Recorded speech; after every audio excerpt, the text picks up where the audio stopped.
Crosshair placement is one of the most underrated tricks in Fortnite to improve your aim and hit more headshots. And today I'm going to be showing you how you can practice it more and be able to hit more headshots and have better aim as I've been working on recently. Greetings and salutations everybody, I'm Encourage, and where should we go but Sleepy? That's the only option for this video, and it will work perfectly because there's lots of doorways and corners to go around. So as you may know, headshots are quite important in Fortnite. And in many other games, I'm not going to lie, headshots are kind of good, you know, hitting for double the damage or whatever it is sometimes.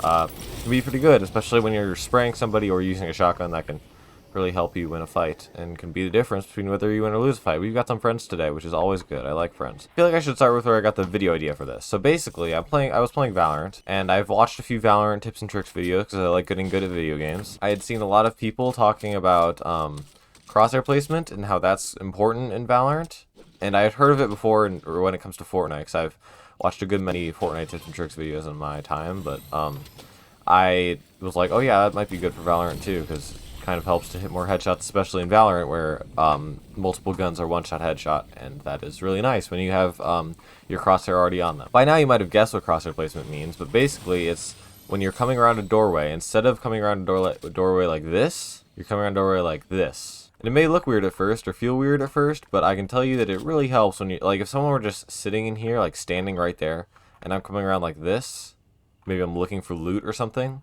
I've got to flick all the way up to his head. But if I come around like this, my crosshair's already on his head when I turn that corner, and then I just have to shoot, or make a minor adjustment just to the right, just to the left. But yeah, that's the basics of crosshair placement, just putting your crosshair where you think the enemy is going to be. Now, in Fortnite, crosshair placement applies in multiple other areas too, which is why it makes it confusing.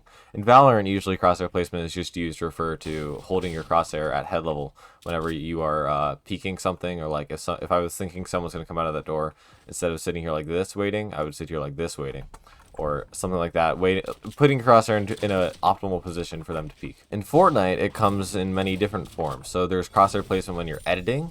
Good crosshair placement would be like that, where you're keeping it close to the inside, making as small of a movement as possible. And then bad crosshair placement is something like this, where you're... Bruh, you'd interrupt my crosshair placement explanation, man? We're gonna fight this now.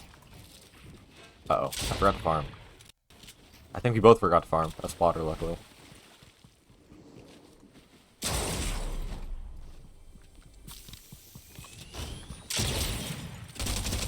No, you saw how important crosshair placement does, though.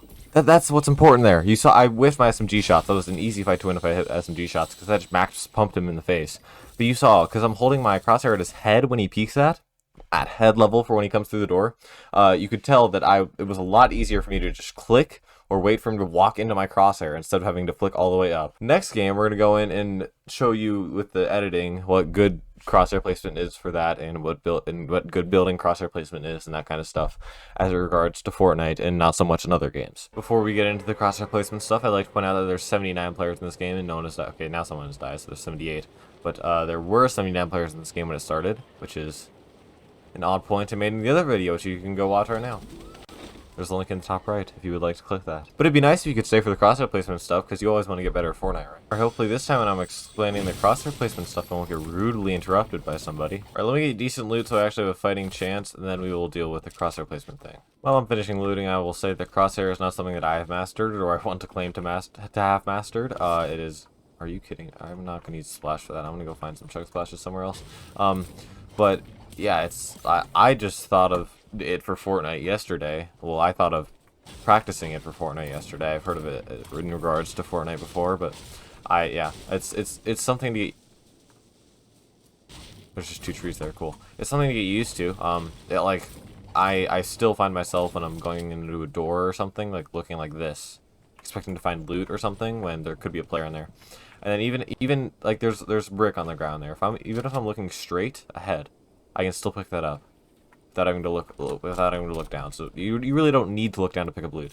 Might help to see it, but think about it. Even here, you're seeing further ahead of you, further above you, and then this is just limiting your vision to whatever's on the ground directly in front of you. There's a boat there. I'm gonna go loot. And then we'll do our editing crosshair placement explanation on here, and then we'll probably...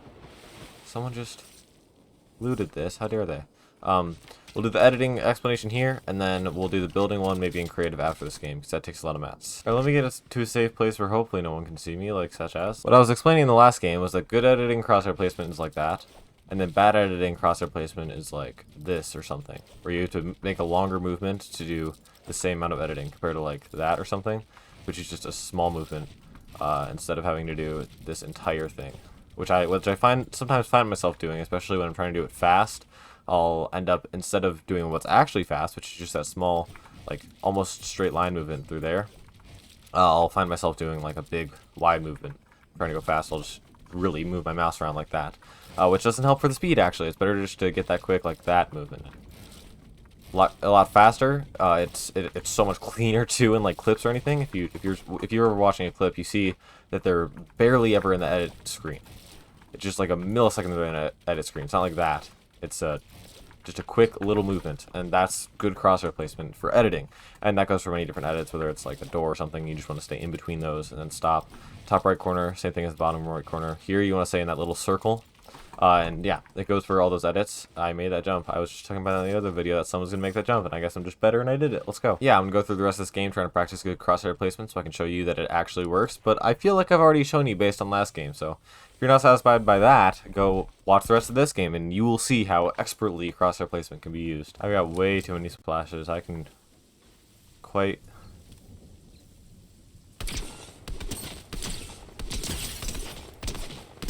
Give me that siphon. By the way, if you want to win games, don't take storm fights, or you'll just get held by all 13 people sitting on the edge of circle.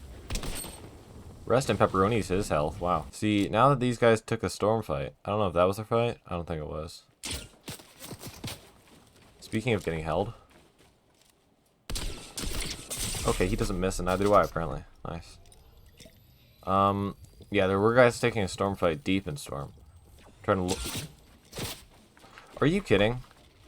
I drink a big pot and my guy just has to take that shield away. Bruh, that's so cringe. Again, I have to get a circle here. This is why you don't take storm fights so you can rotate early. I've got to get all the way over there before I die. Go, tree. Whoa! Okay, that'll do it. My guy just doesn't miss. Alright, we're gonna go creative to show you how crosshair placement works. I feel like that first video was a good enough sign to show you that crosshair placement actually works and is good for hitting headshots. So here we go into creative. We're gonna go into creative now and show you good building crosshair placement now that I've showed you editing and aiming. And I did just say showed instead of shown. Alright, here we are on my way too cluttered free build map. Look at all these beautiful builds. It's great. Alright, good building crosshair placement time. So when like I showed you editing, it's just that quick movement, which I find that it helps if I tense up my wrist and my arm a little bit, or my arm. If I tense up my wrist and my fingers a little bit to get that quicker movement, that also makes it move faster. But again, like that, what you just saw me do there, that was a wider edit like that, when you want to just stay close and tight in the middle there, which is something you can practice in edit coursing and that kind of stuff. That'll really help you get quicker edits, especially in game, where someone's sitting behind this wall, instead of having to go like this, and then they see me in editing for so long. Like, even at full speed, if I were to do it like that wide, they get a second of me editing, instead it's just like that. And then they have barely any time to react to me editing, even if I'm standing in front of that wall. Or like if I'm in front of two walls, this is just random examples now. If I'm like this, I'm standing here, they don't know which wall I'm going to edit, I could be looking at both. And then just a quick, like, not that, but an actual edit, like such as, quickly, will really throw them off. Or you even do the fake. This is not an editing video, but there you go. Fakes for people. Go do it. It works really well, actually. Especially these window fakes where you like that and then reset. It works really well. Anyways, building crosshair placement. That's what I'm here for. So when you're building, you want to be placing your build. Especially this goes especially for tunneling. So if you're trying to tunnel and go straight or something, you don't want to. Ideally, think about it. You're not trying to go like this, make that big of a movement. All you want to do is the minimal possible movement. So you want to go from here to here. That's all. That's the entire movement right there. Next one. Here to here. Well, there I barely had to move my mouse and it placed both. But yeah, the goal in building is just to move your crosshair as minimal as possible. So again, back in the tunneling example, if I'm trying to tunnel, I'll do that, the little movement, and then the walls. Usually we want to start from one side instead of going to both. That's a lot of movement. Usually you want to start from one side after you get the cones down with better crosshair placement than I just did. You want to start as close as you can as that wall. This is just muscle memory at this point, knowing where to start, and then go only to there on that wall until you place it, and then you keep going. So with cones, remember it's just that small movement, like such as, and then walls you just go quick across, and that's building crosshair placement, making the smallest. That's basically what crosshair placement is.